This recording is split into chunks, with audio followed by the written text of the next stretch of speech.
सिद्धेभ्यः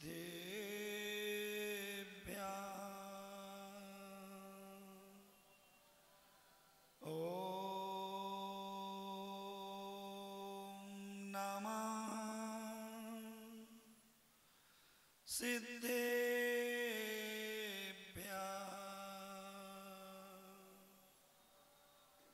ॐ नमः सिद्धेभ्यः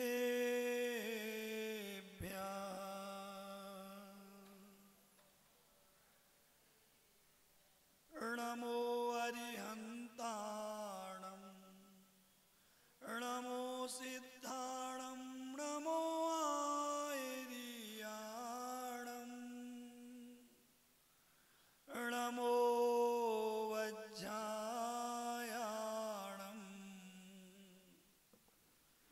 नमो लोये सौवसाहूणम्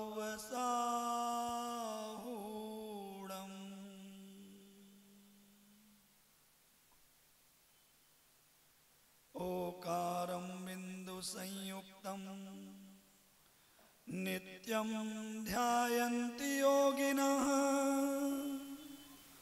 कामदं मोक्षदं चैव कालाय नमो नमः। प्रभु देव तुम्हारे पवित्र मुख से निःसृत जो शीतल वाणी जग जन मन के मल को हरती अतः कहाती जिन वाणी। जयवंतो जय माँ हो जग में जब तक सूरज चांद रहे शीस नवाते कष्ट हरो माँ अब तक हम विषयांध रहे। बोलिए देवादिदेव श्री 1008 आदिनाथ भगवान की, चिंतामणि पार्श्वनाथ भगवान की, शासन नायक श्री वर्धमान स्वामी भगवान की, संत शिरोमणि आचार्य गुरुवर श्री विद्यासागर जी मुनिराज की, पूज्य श्री विमल सागर जी मुनिराज की, समस्त मुनि संघ की, उत्तम संयम धर्म की। भैया जी कितनी देर बोलना है, एक समय की मर्यादा मुझे बतला दें और एक घटिका मुझे जरूर दे दें ताकि मैं अपनी मर्यादा का उल्लंघन ना करूं। संयम का दिन है और भैया जी बता रहे थे कि जब तक नदी दो किनारों के बीच बहती है तब तक उसका अस्तित्व रहता है और जब वह एक भी किनारे का उल्लंघन कर दे, दोनों नहीं, एक भी किनारे का उल्लंघन कर दे तो वह अपने अस्तित्व को खो देती है। वैसा ही हमारा मनुष्य जीवन है। हर जगह एक मर्यादा है, हर जगह एक मर्यादा है। यदि हमारे चलने में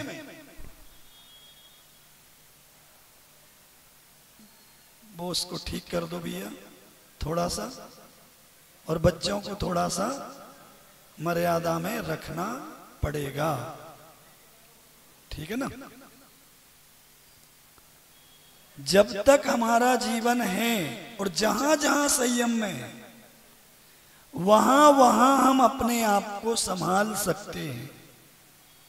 आप स्वयं विचार करना, पैदल सभी चलते हैं, एक छोटा बच्चा अचानक से चलना शुरू करता है क्या? नहीं करता। धीरे धीरे कदम जमाना शुरू करता है, और जब दोनों पैर संयम में आ जाते हैं तब वह खड़े होना और चलना सीख पाता है। प्रारंभ कहां से होता है? हमारा पूरा जीवन संयम से बंधा हुआ है। एक श्वास जीवन में देखो, एक निश्चित गति से ही अपने श्वासोच्छ्वास को आलोड़न अवलोड़न करते हो कि नहीं? श्वास और उच्छ्वास एक निश्चित गति है कि नहीं? और थोड़े से दौड़ के जाओ तो उस समय सहज महसूस करते हो क्या? उस समय अपने आप को कंफर्टेबल फील करते हो क्या जब आपकी श्वास जल्दी जल्दी चल रही हो? बताओ। आपकी नॉर्मल धड़कन या नाड़ी सामान्यतया 1 मिनट में 72 बार धड़कती। धड़कन हृदय की हो या नाड़ी, कैलकुलेशन तो वही है। बहुत कम हो जाए तो डाउन, और बहुत अधिक हो जाए तो भैया डॉक्टर के तुरंत जाना पड़ेगा। क्यों? उसने अपने संयम का उल्लंघन कर दिया। अब अपनी बॉडी से आप संयम का पाठ सीखो। स्वयं के मनुष्य के शरीर से आप संयम का पाठ सीखो। जब हमारी नाड़ी उल्लंघन नहीं कर सकती, हम अपनी श्वास को उल्लंघन नहीं करने देते, चलते समय अपने दोनों पैरों में से एक पैर भी अपनी मर्यादा का उल्लंघन करे तो हम नीचे गिर जाएंगे, हम चल नहीं पाएंगे या दौड़ नहीं पाएंगे। जब सामान्य जीवन में इस शरीर को चलाने के लिए प्रकृति ने हमें निबद्ध किया है कि तुम्हें सिर्फ संयम का पालन करना है, तो अपने जीवन में, अपने आचार में हम उस संयम का पालन क्यों नहीं करते? ये प्रश्न आज उत्तम संयम धर्म के दिन हमें अपने आप से पूछना होगा। हम भूल जाते हैं उस मर्यादा को जो मर्यादा प्रकृति ने बना के हमें दी। हम भूल जाते हैं कि हमें क्या करना क्या नहीं करना, उचित अनुचित के बीच में फेर में हम उलझे भी रहते हैं, उचित अनुचित करते भी रहते हैं, और हम विचार करते हैं कि मेरे जीवन में कोई कष्ट ना आए, और इसके लिए हम ज्योतिष और वास्तु के चक्कर लगाने से भी नहीं चूकते। हमें अपनी कुंडली किसी को दिखाना पड़े, ये नौबत आई क्यों? इस पर कभी विचार किया? हमने किन आचारों में अपने आप को नहीं बांधा? ध्यान रखना, वर्तमान का मानव दुखी है तो उसका सबसे बड़ा कारण है उसने अपनी मूल दिनचर्या को छोड़ दिया।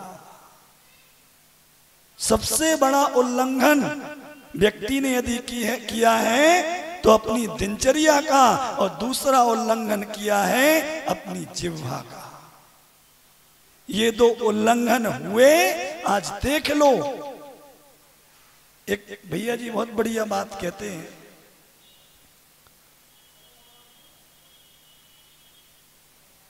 यदि चर्म रोग विशेषज्ञ से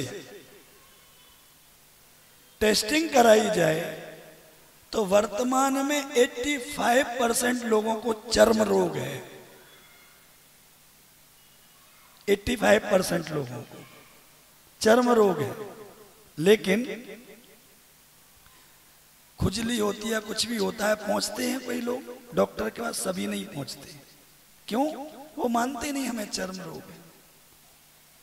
ऐसे ही वर्तमान में जो हमारा जीवन हम जी रहे हैं अव्यवस्थित दिनचर्या से और अव्यवस्थित खान पान से, इस कारण से 99% लोग परेशान हैं, और मैं तो कहूंगा जिनकी दिनचर्या अवस्थित है ऐसे 100% लोग परेशान हैं। 1% परेशान नहीं है तो उनको अपनी जिह्वा का कंट्रोल भी है, उनको अपनी दिनचर्या पर भी कंट्रोल है। जिस दिन यहां से संयम में हम बन जाएंगे, मैं लिख के दे रहा हूं, कभी किसी ज्योतिषी और वास्तु के चक्कर नहीं लगाना पड़ेगा।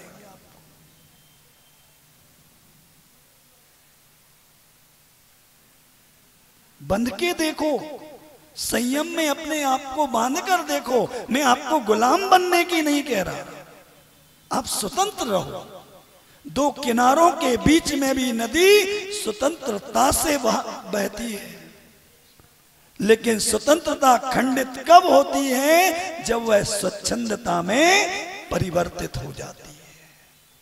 स्वतंत्रता में प्रति समय जीविका हो या उस नदी का हो विकास होता है, और स्वच्छंदता में विनाश होता है। अब निर्णय आपको स्वयं करना है कि मुझे विनाश को चुनना है या विकास को चुनना है। और यदि विकास को चुनना है तो संयम के उस पथ को अपनाना पड़ेगा। जिस असंयम को हमने अपने जीवन में, कई तरह के भेद प्रभेद हम कर सकते हैं। यदि शास्त्र की दृष्टि से हम कहें तो इंद्रिय संयम और प्राणी संयम। पांचों इंद्रियों के बस से बाहर हो जाओ, मन को अपने बस में कर लो, और प्राणियों का घात ना हो। ये मर्यादा हमने कब बनाई अपने जीवन में, बताओ? 5 इंद्रियां हैं, 5 इंद्रिय के बस में होकर 5 जीव अपने प्राण गवा देते हैं। स्पर्शन इंद्रिय के बस होके हाथी, रसना के बस में होकर मछली, घ्राण के बस में होकर भौरा, चक्षु के बस में होकर पतंगा, और कर्ण के बस में होकर मृग। पांचों अपने प्राण गवा देते हैं। इतने मदमस्त रहते हैं उन इंद्रियों के विषयों में। और सोचो हमारी क्या दुर्गति होनी है। हम तो पांचों में से पांचों के ही बस में हैं। और जीवाणम रक्षणम धम्मो तो हमें याद वैसे ही नहीं रहता। हमेशा शरीर को सजाते संवारते रहते हैं, हमेशा शरीर की पुष्टि में लगे रहते हैं, लेकिन उस समय आचार्यों का वो उपदेश भूल जाते हैं। इष्टोपदेश में कितनी अच्छी बात कही। यदि संक्षेप में सारभूत आत्म तत्व को समझना हो तो मैं एक ही बात कहूंगा, इष्टोपदेश को जरूर पढ़ना। आचार्य पूज्यपाद स्वामी की वह कृति जो अपने आप से मिलाने के लिए, हमारे जीवन दर्शन को व्यवस्थित करने के लिए, हमारी सोच को व्यवस्थित करने के लिए बहुत बड़ी भूमिका निभाती है। वहाँ आचार्य पूज्यपाद स्वामी कहते हैं, यज्जीवस्योपकाराय तद्देहस्यापकारकम्, और यद्देहस्योपकाराय तज्जीवस्यापकारकम्। यदि इस शरीर का कल्याण चाहते हो तो अपने इस जीवात्मा को, आत्मा को कष्ट देना होगा। और यदि इस आत्मा का कल्याण चाहते हो तो इस शरीर को कष्ट देना होगा, ये तय मान लेना। और शरीर को कष्ट देने का मतलब है अपने आप को संयमित करना। क्यों? मन ने कहा कि मुझे तो एयर कंडीशन चाहिए, स्पर्शन इंद्रिय की बात मान ली। लेकिन आचार्य श्री कहते हैं, भैया एयर कंडीशन की डिमांड तो तुम कर रहे हो, लेकिन मेरी एक बात सुन लेना, एयर कंडीशनर में बैठकर कभी किसी भी कंडीशन में ना किसी को मोक्ष हुआ है और ना कभी होगा। निर्णय कर लेना, या तो इस पर्सन के सुख को भोग लो या इसको थोड़ा सा कष्ट देकर अपनी आत्मा को कुंदन बना लो। ठीक है ना, कोई बात नहीं। खाने के लिए इतना स्वाद चाहिए कि जरा सा ऊंच नीच हो जाए तो हमें खुद पर कंट्रोल नहीं रहता। सुगंधित वातावरण चाहिए, थोड़ी सी बदबू आए तो भैया यहां बैठना है, नाक से कोड़ लेते हैं। देखने के लिए अनुकूल ना मिले सब कुछ तो उद्विग्न हो जाते हैं। और सुनने को तो मधुर संगीत चाहिए। यदि ये संगीतकार नहीं होते तो आधे से ज्यादा लोग कहते पूजा में तो मन नहीं लग रहा। क्यों है स्थिति? क्योंकि हमने अपने आप के ऊपर संतुलन नहीं कर रखा, हम संयमित नहीं हैं। मैं लिख के कह रहा हूं,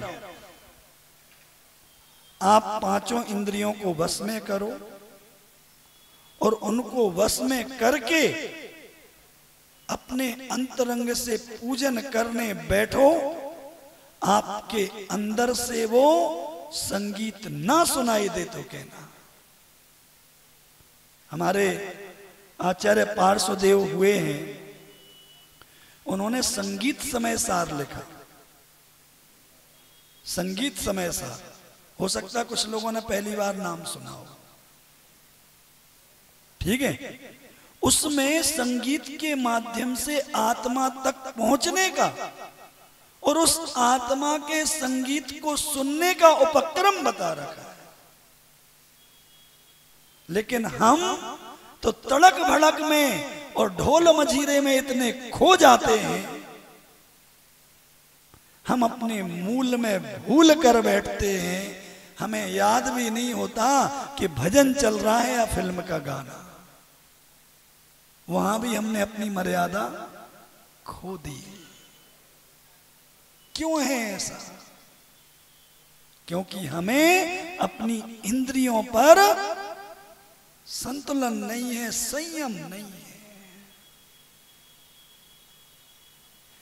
यदि अपने जीवन में विकास चाहते हो, स्वतंत्रता से रहो लेकिन संयमित रहो। लेकिन यदि विनाश चाहते हो तो स्वच्छंद हो जाओ और असंयमित हो जाओ। असंयम और स्वच्छंदता एक है, स्वतंत्रता और संयम एक है।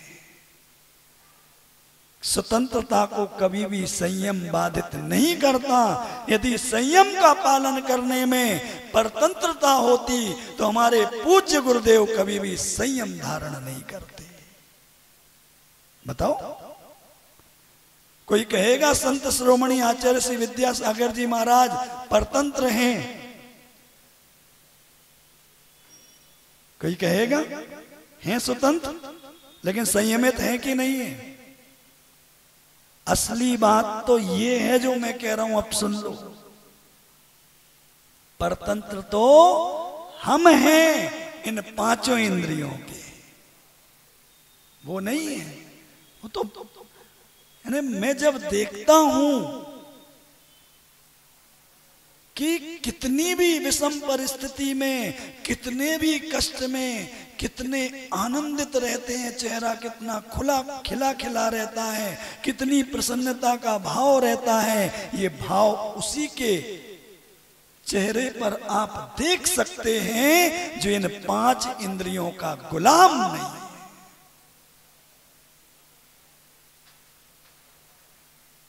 हम जश्न मनाते ना, 75 साल आजादी का जश्न मनाया, लेकिन थोड़ा सा ध्यान दे लो अपनी स्वयं की परतंत्रता का, कि हम कितने परतंत्र हैं इन पांचों इंद्रियों के विषयों में, कितने गुलाम हैं।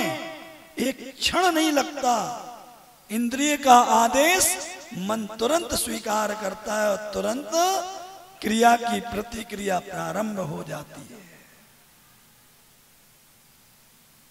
और जब तक इन इंद्रियों के हम गुलाम रहेंगे तब तक विचार कर लेना कभी भी हम उस आत्म कल्याण के पथ पर एक कदम भी आगे नहीं बढ़ पाएंगे।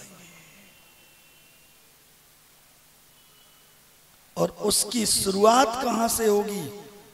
कितने लोग हैं जो सूर्योदय के पहले सो के उठ जाते हैं?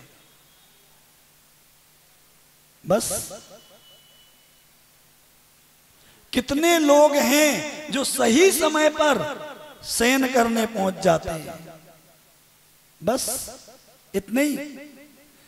यदि आपको अपने जीवन में तरक्की करनी है, यदि आपको आत्म कल्याण का जरा सा भी अंतरंग से भाव है, तो मेरी एक बात मान लो। सबसे पहले तो जितने समय आप सो रहे हो, अपने कमरे में कभी टीवी मत लगाना। जिस कमरे में आप सोते हो उस कमरे में कभी मोबाइल लेके मत जाना। सुखी रहना है। आप लोगों को अभी परिणाम पता नहीं है। जब विचार करता हूं ना तो आंखों से आंसू आ जाते हैं। आज से 10 साल बाद देख लेना, हर दूसरे या तीसरे घर में आपको एक बच्चा मानसिक रूप से विक्षिप्त होते हुए मिलने वाला है। क्यों? हमने संयम खो दिया अपने जीवन से। आज की डेट में प्रत्येक भारतीय लगभग 3 घंटे मोबाइल में अपना बर्बाद करता है। ये एवरेज है। कोई 10 या 15 घंटे करता है तो कोई आधा घंटा करता है। पूरे भारतवर्ष के मोबाइल करने वाले जो यूजर्स हैं, उनके डेटा को कलेक्ट करके एवरेज निकाला गया तो प्रत्येक भारतीय 3 घंटे सिर्फ बर्बाद करता है मोबाइल और इंटरनेट के माध्यम से। आपको उस रेडिएशन का असर नहीं पता। उस रेडिएशन के कारण जहां टावर होते हैं, कई पक्षी झुलस जाते हैं, मर जाते हैं। इस मोबाइल का जो रेडिएशन है, मानव तरक्की कर रहा है, विज्ञान तरक्की कर रहा है, लेकिन यदि हम नहीं सुधरे, हमने अपने जीवन में संयम नहीं लाया इन चीजों के इस्तेमाल करने का, लिख के ले लेना, 10 साल बाद हर दूसरे या तीसरे घर में आपको एक बच्चा मिलेगा जो मानसिक रूप से विक्षिप्त होगा। आज भी एंजाइटी डिप्रेशन के पेशेंट बढ़ चुके हैं। उसका कारण है आपस में एक दूसरे के प्रति जो संवेदनाएं होती थी, एक दूसरे के प्रति जो संवेदनशील होते थे, अंदर से संवेदनहीन हो गया। इतनी संवेदनहीनता हमारे अंदर बढ़ गई। मैंने देखा उत्तराखंड की त्रासदी आई, हजारों लोग मर गए और उस न्यूज को व्यक्ति देख रहा है पॉपकॉर्न खाते हुए या भोजन करते हुए। हमारे मुनिराज रास्ते में कोई पंचेंद्रीय जीव, चूहे जैसा जीव यदि पड़ा हुआ दिख जाए, उन्होंने नहीं मारा, उनका दोष नहीं, अलाभ हो जाता, अंतराय कर देते। और हम और आप उनके अनुयायी, उन गुरु के भक्त, टीवी पर हजारों लोगों के मरने की न्यूज देखते हैं और भोजन करते हैं। किसी के मरने की न्यूज सुनकर किसी के हलक से निवाला उतर जाए, उससे ज्यादा असंवेदनशील कोई हो सकता है क्या? विचार करना, हम कितने ज्यादा जीव दया से भरे हुए हैं। हम जैनियों की बात कर रहे हैं, किसी और की छोड़ो। उनको उपदेश मिलता कि नहीं मिलता? कम से कम हमारी जिनवाणी सच्चा उपदेश देती है कि नहीं, इसका निर्णय आप करो। हमें जीव दया का पाठ पढ़ाया जाता है कि नहीं? हमें संवेदनशील बनाया जाता है कि नहीं? लेकिन यदि हम असंवेदनशील हुए हैं, हमारे अंदर से संवेदनाएं गई हैं, तो उसमें सबसे बड़ा कारण है हमारा स्वयं का असंयम। आज के दिन ग्रंथ की बात, शास्त्रों की बात तो हमारे गुरुओं ने हमसे सुबह कह दी। मैं तो वो बात करूंगा जो आप यदि अपने जीवन में नहीं उतारेंगे तो थोड़े समय बाद परिणाम देख लेना। संयम रखना है तो आज से शुरू करो। अपने मोबाइल के उपयोग करने का समय निर्धारित करो। नियम लो कि टीवी को देखते हुए मैं कभी भोजन नहीं करूंगा। कई लोग शुरुआत तो करते हैं, मैं तो प्रवचन सुनता हूं जी, ठीक है, क्यों? टीवी ऑन करके। उपयोग को एकाग्र चित्त करके जो भोजन नहीं कर सकता वो भूल जाए कि वो कभी अपनी आत्मा पे केंद्रित होकर कभी ध्यान कर पाएगा। हमारे पास अधिकांश लोग आते हैं, हमारा ध्यान नहीं लगता, हमसे योग नहीं होता, शिकायत लेके आते हैं। कैसे होगा भैया? मैं कहता हूं यदि धर्म कर रहे हो तो सिर्फ धर्म करो और कर्म कर रहे हो तो कर्म करो। 2 दिन पहले एक बात बोली थी महाराज जी के सामने मैंने, शास्त्र की बात है, जे कम में सूरा ते धम में सूरा। आज हम लोग धर्म में सूरवीर नहीं है, ये तो चलो सर्वविदित है। मैं लिख के कह रहा हूं यहां बैठा हुआ कोई भी व्यक्ति कर्म में भी सूरवीर नहीं है, क्योंकि हम उसको भी पूरी तरह कर नहीं पाते। बताओ कौन अपने कर्तव्यों को गर्व के साथ कहता हो कि मैं अपने कर्तव्यों को पूरा कर चुका हूं या कर रहा हूं? कोई गारंटी लिख के दे, यहां खड़ा हो, मैं उससे क्रॉस क्वेश्चन करूंगा, आंसर दे, मैं प्रूफ करूंगा कि हम कर्म में भी सूरवीर नहीं है, क्योंकि एकाग्रता पूर्वक तो हम कर्म भी नहीं कर पाते, संसार को भी नहीं भोग पाते। ये हमारी कमी है वर्तमान की, और इसमें सबसे बड़ा कारण असंयम है। कौन कौन चाहता है पागल होना? हाथ खड़े करना जरा। कौन चाहता है कि टेंशन में रहे, एंजाइटी और डिप्रेशन में रहे? नहीं चाहते ना। लेकिन छोटे से बच्चे को मोबाइल देते समय तो आप ये सोचते नहीं हो, चुप नहीं हो रहा, मोबाइल दिखा के भोजन करा दूं। जिस मनोभाव से भोजन करेगा बुद्धि उसकी वैसी होगी कि नहीं होगी? ज्योतिष कक्षा में आपको बताया था ना, पैसे की वजह से कोई भोजन बनाता और ऐसे भोजन को कोई करता है तो उस घर में सब लोग सिर्फ भोजन के बारे में, पैसे के बारे में सोचते हैं। और प्रैक्टिकल कर लेना, प्रैक्टिकल कर लेना। जिनके घर में क्लेश है उनको भी मैं रेमेडी बताऊंगा, लेकिन अभी इस पे विश्लेषण करना शुरू करो।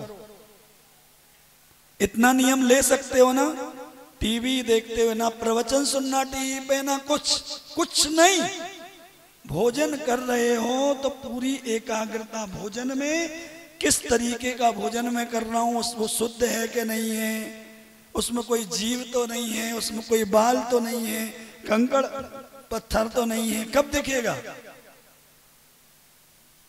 कई वीडियोज आप देखते हैं, भोजन चल रहा है, किसी ने थाली हटा दी तब भी चलता रहता है। इतना संयम है हम लोगों के पास। तो ईमानदारी से बताओ कौन कौन संयमित होना चाहेगा? तो आज से नियम ले लेना कि मोबाइल का प्रयोग अपने शयन कक्ष में नहीं करूंगा, ठीक है? रात्रि 10 बजे से लेके कम से कम जब तक जिनेंद्र देव के दर्शन करके पूजा करके मैं घर ना आ जाऊं, सुबह 7-8 बजे तक मोबाइल की कोई मुझे जरूरत नहीं। देखो, जो घर से बाहर जाता है, परिवार की चिंता उसकी बात अलग है। जो घर में रहते हुए तो इतना नियम ले सकते हैं ना। मुझसे नहीं लेना, नियम देने वाला मैं कोई नहीं, महाराज जी से लेना। दूसरा नियम लेना, टेलीविजन देखते हुए कभी भी मैं भोजन नहीं करूंगा, मोबाइल देखते हुए, न्यूज़पेपर पढ़ते हुए कभी भोजन नहीं करूंगा। भोजन को मौन से करूंगा, और मौन से भोजन करने का आप देख लेना, महाराज श्री ने कितनी बढ़िया बात बताई थी। यदि भोजन करते समय हम मुख से शब्द बोलते हैं तो हम जिनवाणी की अभिनय करते हैं। क्यों? ये जो शब्द हैं इनको ब्रह्म कहा गया है, शब्द को ब्रह्म कहा गया है। उस शब्द को ब्रह्म कहा गया, भोजन करते हुए आप उन शब्दों को बोल रहे हैं तो सीधे सीधे जिनवाणी की अभिनय कर रहे हैं। करना है अभिनय। एक महाराज जी हमारे बीच में हैं और एक माता जी, मैंने सुना है उनको ड़मोकार मंत्र याद नहीं होता था माता जी को, जब तक वो ब्रह्मचारिणी थी। दीक्षा हुई, दीक्षा के बाद उस मौन से भोजन का प्रभाव इतना पड़ा कि बड़े बड़े सिद्धांतों की चर्चा करना शुरू हो गई। कैसे? अपने बच्चों को बुद्धिमान बनाना है, उनकी बुद्धि का विकास करना है तो सबसे पहले सिखाना एकाग्रता होकर, एकाग्रता पूर्वक मौन होकर भोजन करें। मैं लिख के दे रहा हूं, बच्चा कभी बुद्धि में पिछड़ेगा नहीं। और बच्चा तो ठीक है, कई बड़े लोग कहते हैं क्या करें, याद नहीं होता। जिसको याद नहीं होता ये प्रैक्टिकल करना शुरू कर दो, वहां संयम शुरू कर दो।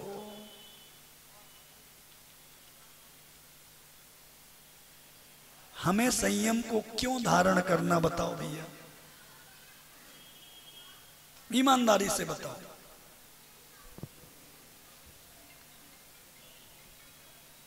क्योंकि संयम धारण करेंगे तो जीवन का निर्माण होगा। सुनना ध्यान से, संयम धारण करेंगे तो जीवन का निर्माण होगा और संयम धारण करेंगे तो निर्माण से निर्वाण की ओर जा पाएंगे। बहुत सुन लिए किस्से कहानियां, अब अपनी खुद की राम कथा सुनकर देखो। वर्तमान में जो मेरा जीवन है उस जीवन को विश्लेषित करके देखो। ईमानदारी से बताओ, आत्मविश्लेषण की जरूरत है या नहीं? कौन गर्व से कह सकता है कि मेरा जीवन संयमित है? हाथ खड़ा करके बताओ। दो दो प्रतिमाधारी लोग भी पूरी तरह से संयमित जीवन नहीं जी रहे। क्यों नहीं जी पा रहे? उसका कारण है कि कहीं ना कहीं या तो ज्ञान नहीं है, नहीं तो या तो भान नहीं है। असंयम के दलदल में वो भी फंसे पड़े। भौतिकता की चकाचौंध ने हमें इतना अंधा कर दिया है, इतना अंधा कर दिया है कि हमें अपना और अपने आने वाली पीढ़ियों का दुर्भाग्य भी दिखाई नहीं दे रहा। कौन चाहेगा मेरा बच्चा विक्षिप्त हो, मानसिक रूप से कमजोर हो? चाहेगा कोई? तो परंपरा अभी से डालना पड़ेगी या बाद में? आज की स्थिति ये है, संवेदना की बात तो दूर है, भाईचारा और परिवार प्रेम भी पूरी तरह समाप्त प्राय है। ठीक है, बाजू में कमरे में माँ बाप पड़े हैं और कान में संगीत चल रहा है। माँ बाप तकलीफ से गुजर रहे हैं, बेटे को मतलब नहीं। एक हॉल में बैठे हैं और सब अपने अपने मोबाइल में समय व्यतीत कर रहे हैं। यदि वाकई अपने परिवार को बचाना है, वाकई अपनी आने वाली पीढ़ी को सुरक्षित करना है, तो इस क्रम से बाहर निकल आओ, निकल आओ, निकल आओ। संयम के दिन सबसे ज्यादा यदि जरूरी है तो ये जरूरत है। अपने आप से पूछना जरूरत है कि नहीं? बताओ, है ना? तो पालन करोगे? कल सुबह होते ही महाराज जी परेशान हो जाएं, इतने लोग नियम लेने पहुंचना, तब बात है कि हाँ मैंने सुना, नहीं तो आदत है ना, सुनते तो हम दिन भर हैं, आज तक किसकी मानी जो इनकी मान लेंगे,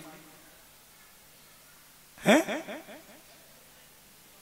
सुनते तो दिन भर हैं। मैं कभी इसलिए नहीं बोलता कि मेरी आप सुनो, मैं तो सिर्फ इसलिए बोलता हूं कि आप अपनी सुनना प्रारंभ कर दो। और यदि मेरी बात कहने से आपका अंतरंग कह रहा हो कि हाँ मुझे अपनी आने वाली पीढ़ी बचाना है, हाँ मुझे अपने आप को डिप्रेशन का शिकार होने से बचाना है, हाँ मुझे अपने परिवार का प्रेम, आपस का भाईचारा बचाना है, तो अपने अंतरंग की बात सुनना। और वो कहे नहीं मुझे कोई जरूरत नहीं भाईचारे की, मुझे कोई जरूरत नहीं संवेदनाओं की, तो बिल्कुल मत सुनना। फिर तो मैं ये कहूंगा कि जिनवाणी की बात भी सुनने की जरूरत नहीं है। फिर आप स्वतंत्र हो, स्वतंत्र नहीं स्वच्छंद हो। खूब असंयम को अपने जीवन में अपनाना, खूब स्वच्छंदता से जीना, फिर ना जिनवाणी आपको टोकेगी, ना गुरु आपको बोलेंगे, और ना मैं आपको ऐसी प्रेरणा दूंगा कि भैया आत्मविश्लेषण करके तो देखो। तो बताओ अंदर से आवाज आ रही कि नहीं, कि अभी भी थोड़ा वक्त है कि नहीं? जब हमें रिजल्ट सामने आएगा कि हाँ हर दूसरा तीसरा बच्चा मानसिक रोगी पैदा होगा, तब समझ में आएगा। या हर घर में परमानेंट डॉक्टर हुआ करेगा। भैया होते थे ना पहले फैमिली डॉक्टर, बड़े बड़े परिवारों के होते थे, सामान्य लोगों को जरूरत ही नहीं पड़ती थी। क्यों? मिट्टी में पैदा होते थे, मिट्टी से जुड़े होते थे, कभी जरूरत नहीं पड़ती थी कि डॉक्टर के यहां जाना पड़े। आज तो सर्दी जुकाम या छोटी सी बीमारी होती है, सो ये टैबलेट ले लो वो ले लो, और गोलियों के ऊपर टैबलेट के ऊपर पूरा जीवन चलता है। वह युग दोबारा वापस लाना पड़ेगा जिस युग में हम पैदा हुए थे। 80 के दशक में जो पैदा हुए हैं उनको, उन तक तो लोगों को जमीनी हकीकत पता है, जमीन से जुड़ना पता है।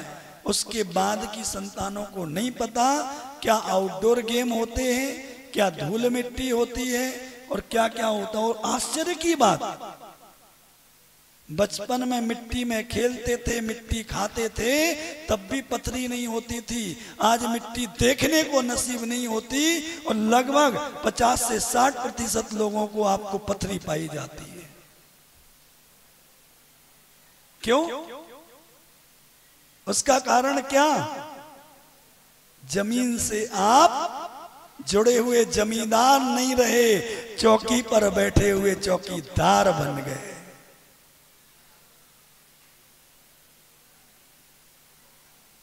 हमारे शरीर की प्रतिरोधक क्षमता यदि नष्ट हुई है तो हमारे स्वयं के असंयम से ही तो हुई है, हमारी स्वयं की गलतियों से ही तो हुई है। अब आप कहो इस युग में जब ऐसी विषम परिस्थितियां हों, खेद होता है, रोना आता है। भैया ध्यान से सुनना, मैं अधिकारी नहीं हूं कि यहां बैठ के प्रवचन करूं। ये अधिकार तो सबसे पहला हमारे अरिहंत भगवान का है, उनकी अनुपस्थिति में गणधर भगवान का, उनकी अनुपस्थिति में आचार्य भगवान का, या फिर अधिकतम कह लो तो साधु परमेष्ठी का। मैं अधिकारी नहीं हूं, वो तो थोड़ा सा अध्ययन कर लिया। पूज्य मुनि श्री सुधा सागर जी महाराज की कृपा हो गई कि शास्त्रों का अध्ययन करने को मिला, और सौभाग्यशाली मानता हूं कि जीवन मिला तो जिनवाणी की सेवा करने का अवसर मिला। नहीं हूं अधिकारी, लेकिन उसके बाद भी जब बैठता हूं, जिनवाणी की बात करता हूं, तो आंसू आते हैं। क्यों आते हैं आंसू? जिस गद्दी पर बैठकर सिर्फ आत्मा की चर्चा करना चाहिए, उस गद्दी पर बैठकर 99% टाइम सिर्फ आचरण की चर्चा करना पड़ती है। भैया ऐसा करो तो ऐसा होगा, ऐसा करो तो ऐसा होगा। उस जिनवाणी की चर्चा ना कर पाने के कारण आंखों से आंसू आते हैं। लगता है कहीं ना कहीं मैं जिनवाणी का अभिनय कर रहा हूं। लेकिन बताओ कैसे चर्चा करें उस आत्मा की, जिस आत्मा की चर्चा सुनने के योग्य जीव तो सामने बैठे। शेरनी का दूध स्वर्ण पात्र में ठहरता है। यदि मैं यहां से आत्मा की चर्चा प्रारंभ कर दूं, भैया अपनी आत्मा में रमो, हमारी आत्मा ऐसी, तो अभी तो फिर भी इतनी संख्या बैठी है। अधिकांश लोग तो ऊँग रहे होंगे, या अधिकांश लोग छोड़ के चल देंगे कि छोड़ो भैया हमें तो आनंद नहीं आ रहा।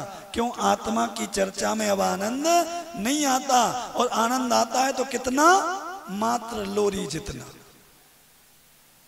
क्योंकि जो आत्मा की चर्चा करते हैं उन लोगों के बीच की पता है मुझे,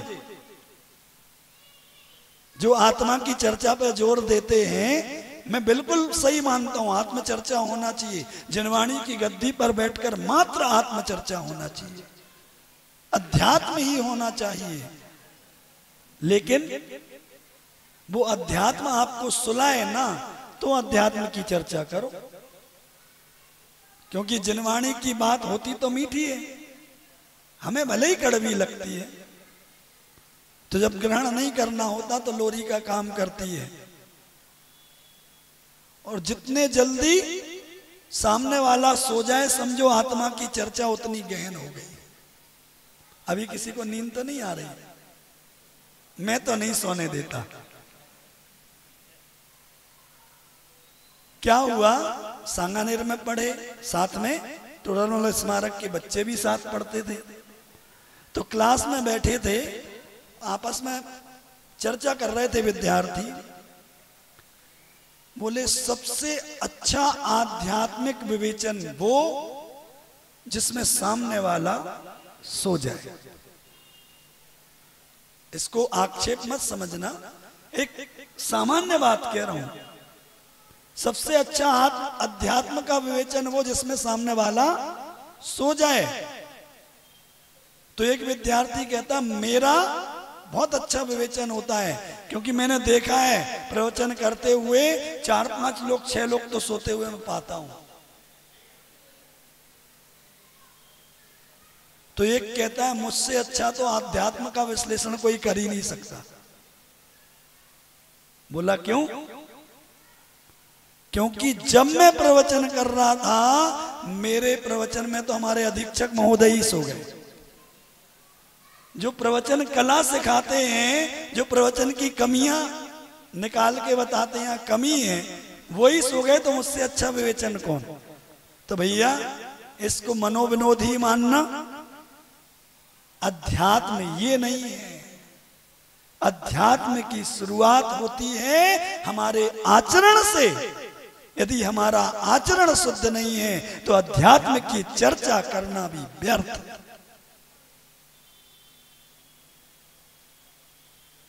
आचरण शुद्ध नहीं है, अध्यात्म आपके अंदर हो ही नहीं सकता, प्रवेश कर ही नहीं सकता। सुबह ही बताया था महाराज जी ने, जब तक संयम जीवन में ना हो तब तक कर्मों की निर्जरा नहीं होती। यदि होती है तो मात्र अकाम निर्जरा होती है। वह निर्जरा कर्म आएंगे, फल देकर चले जाएंगे। तो भैया संयम धर्म का दिन है। जो बात आपसे कही, हमारा जीवन या हमारी गाड़ी भी 4 पहिए से चलती है। आपका मोबाइल भी संयम में ना रहे तो खराब हो जाएगा, होगा कि नहीं? तो उसी मोबाइल से दूरी का संयम पहले बनाना। कोई भी वस्तु उठा के देख लेना, यदि जरा सी भी ऊंच नीच होती है तो वस्तु व्यवस्थित नहीं रहती। इसमें यदि कोई वायर व्यवस्थित जुड़े हुए ना हो तो ये माइक काम नहीं करेगा, ये कैमरा काम नहीं करेगा। हर जगह हर पहलू संयम से जुड़ा है। फिर अपने दैनिक दिनचर्या को असंयमित हमने क्यों कर दिया, ये अपने आप से पूछें। जो बातें मैंने की हैं यदि उचित लगे तो अपने आप को संयमित बनाना और धीरे धीरे सभी इतने संयमित हो जाना कि यथार्थ रूप में इस जिनवाणी की गद्दी पर बैठकर हम सभी अध्यात्म की चर्चा कर सकें। ऐसी मंगल भावना अपने अंतरंग में रखना, इस भावना से कि सभी संयमित हों। सुगंध दशमी का आज व्रत भी कई लोगों ने किया होगा, तो उस क्रिया में भी सभी संयमित होकर उन व्रतों को करें। और आगे के दिन, क्योंकि 6 निकल गए, अब तो सूर्य अस्ताचल की ओर गमन कर रहा है। अगर अब भी ना संभले तो मिट जाएंगे खुद ही, दास्तां भी ना होगी हमारी दास्तानों में। बस सभी संयमित हों, सभी संयमित होके अपने आप को प्राप्त करें, अपने निज स्वरूप को प्राप्त करें। ऐसी मंगल भावना के साथ बोलिए द्वादशांग जिनवाणी माता की